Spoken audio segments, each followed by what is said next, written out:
My husband and I are the proud parents of 2 grown sons. They are wonderful husbands, amazing fathers, and all around pretty great kids.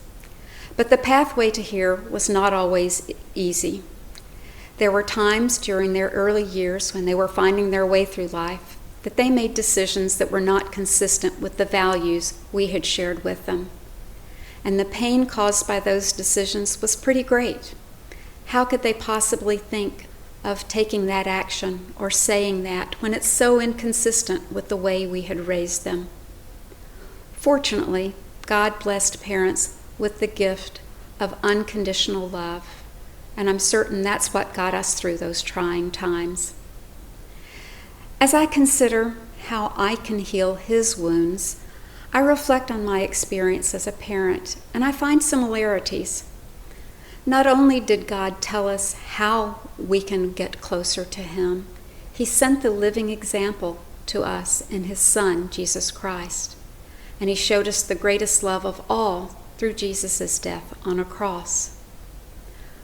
What painful wounds we must create when we ignore these very precious gifts through our thoughts or our words or our actions.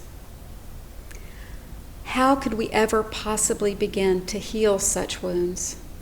I think the answer is not too different than my experience as a parent. Love. Sharing that parental love was pretty easy because the rewards were great.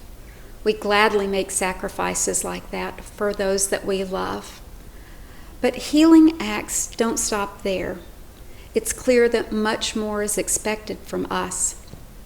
There are hundreds of passages in the Bible that give us direction and tell us the expectations around love for each other.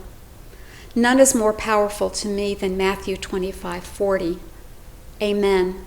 I say to you, whatever you did for one of the least of my brothers, you did for me. The expectations are clear. We are not to love some of God's children, but all of God's children.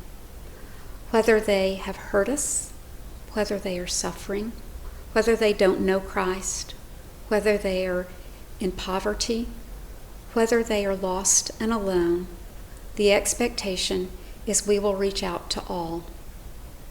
We're called to open our hearts to them, whether through acts of charity, through prayer, or just lending an ear. Sometimes it's the simplest of acts that mean the most. Lent offers us the perfect time to renew our commitment to the commandment Jesus gave us at the Last Supper.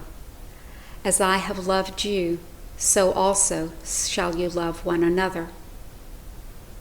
When we reach out to others through love and compassion, we show Christ's love to each other, and that's when the healing can begin.